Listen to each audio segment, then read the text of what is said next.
Canadian elections. Do kids even care? Here's what you told CBC Kids News. As voters of the future, we should know lots about the electoral system. I would one day like to be the Prime Minister, or at least an important change-making leader.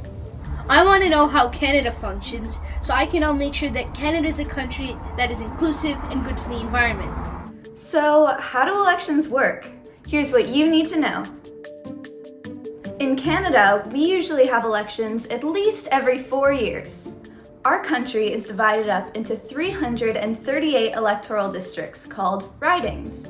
Candidates, or people, representing different parties run in each riding, hoping to get the most votes. The winners represent the people in their ridings at the House of Commons in Ottawa. They're called Members of Parliament, MPs for short. The party that wins the most ridings across Canada forms our federal government. The leader of the winning party becomes the Prime Minister. But here's where it gets a little bit complicated. Stay with me. The party that wins the most ridings, known as seats in the House of Commons, forms our federal government. If they win more than half the seats, they form a majority. If they win less than half the seats, but still more than any other party, they form a minority government. That's a win for those other parties, because they can work together and block a minority government from passing laws they don't agree with. So, what does it matter if you can't vote anyway? Well, here's the thing. It's the politicians in the House of Commons who decide the rules for our country.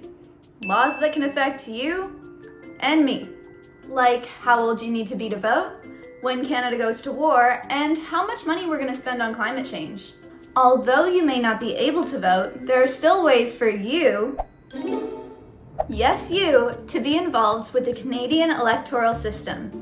The MP in your riding acts as a messenger between you and Parliament. For example, you can always send letters to your MP. It's their duty to communicate issues that are important to Canadians to the House of Commons.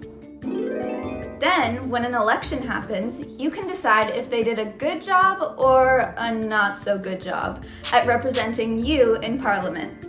Alright, so we just covered when elections are held, who gets elected, and how you can get involved. Want to know more? Check out our other election videos to learn about the major political parties in Canada and how to vote. For CBC Kids News, I'm Isabel DeRoy-Olson.